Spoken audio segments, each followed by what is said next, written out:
Manchester United didn't just have a goalkeeper problem, they had a goalkeeper crisis.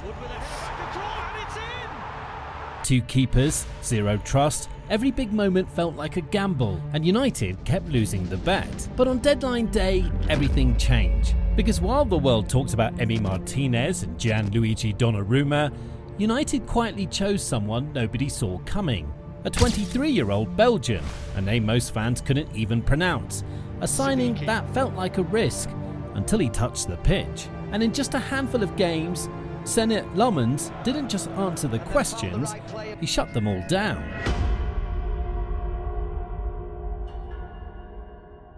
The warning signs were there long before anyone dared to say it out loud. When Manchester United crashed out to Grimsby Town on penalties, it wasn't just an upset, it was an alarm bell.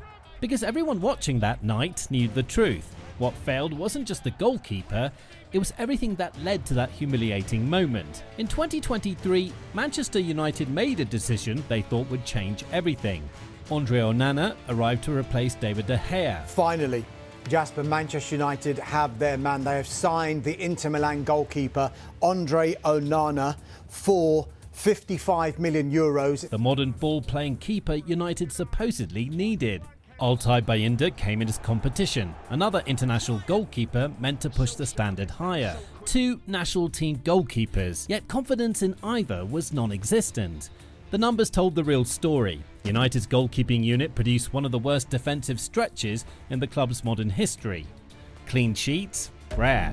Crucial saves? Even rarer. Trust from the back four? Gone.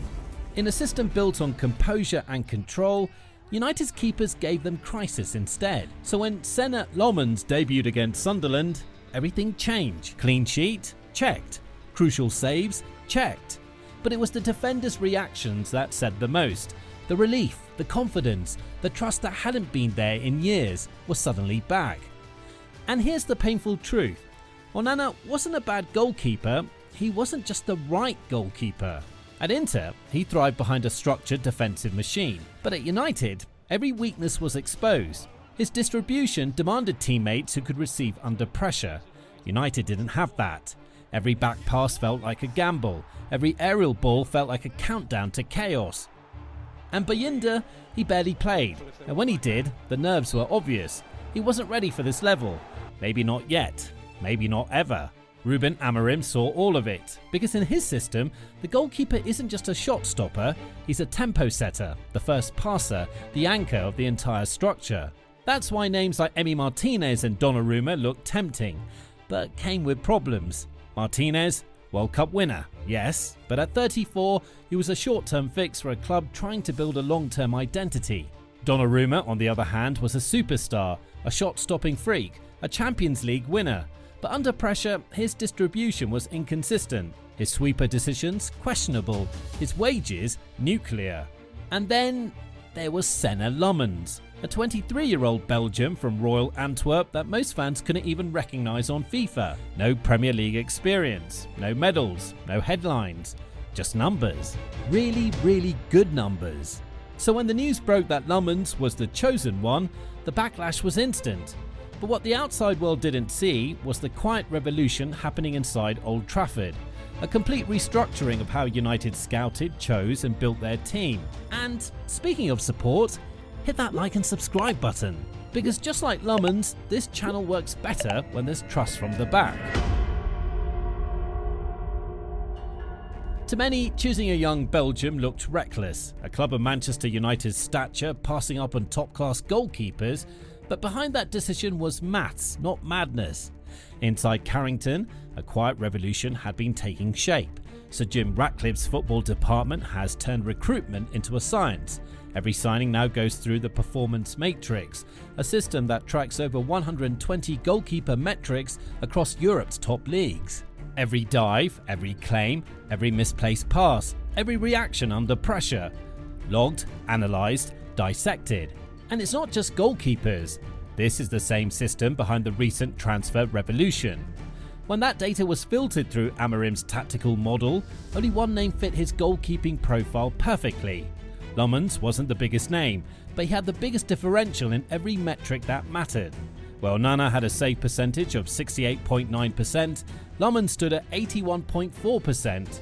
Where Bayindir struggled to prevent even one expected goal across a season, Lammens recorded a plus 14.5 post-shot XG differential, meaning he prevented almost 15 goals that should have been conceded. He didn't just save shots, he saved games.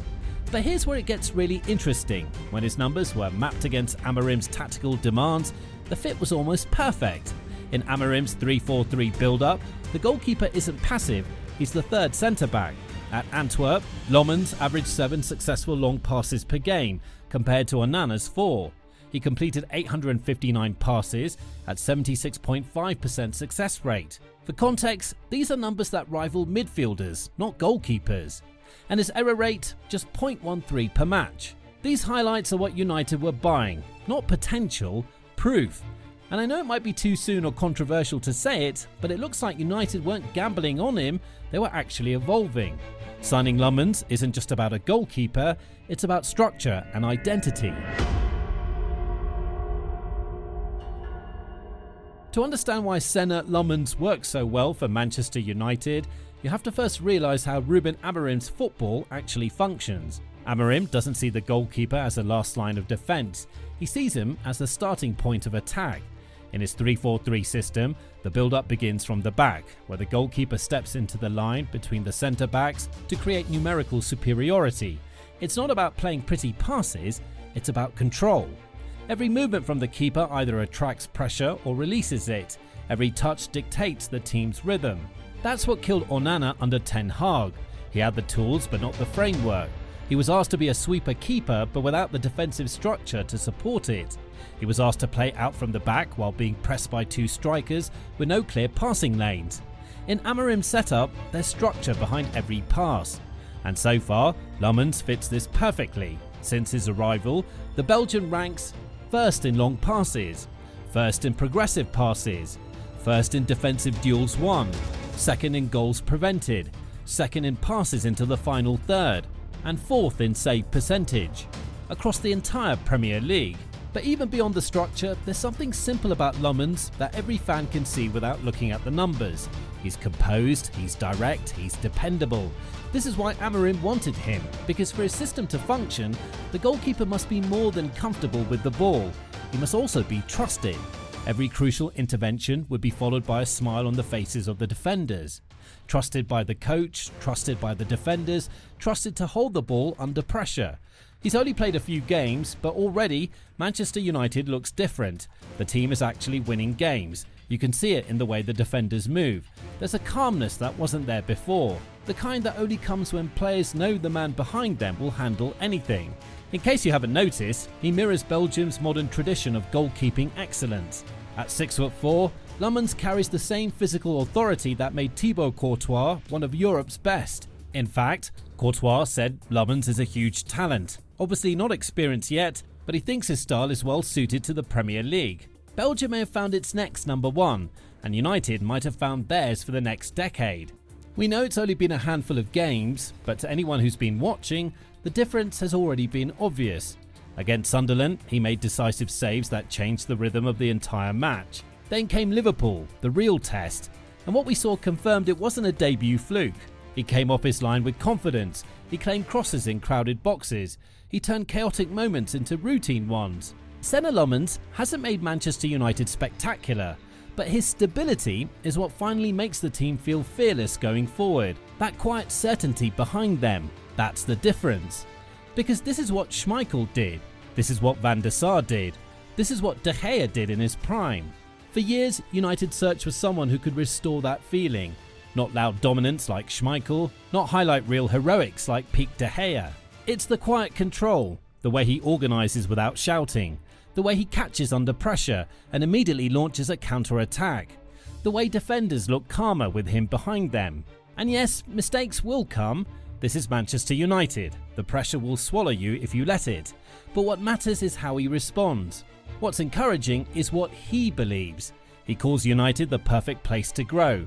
He talks about developing with the team, about becoming the goalkeeper he knows he can be. He's not Schmeichel yet, but you can see the resemblance. He's not Courtois yet, but you can see the composure, the intelligence, the certainty. The pressure is enormous, the spotlight is unforgiving. So here's the scary truth nobody's noticing. Senne Lammens isn't just a goalkeeper, he's the foundation of everything Ruben Amorim is building. The foundation that was talked about since Jose Mourinho's infamous rant. Check out this next video to see why. See you there.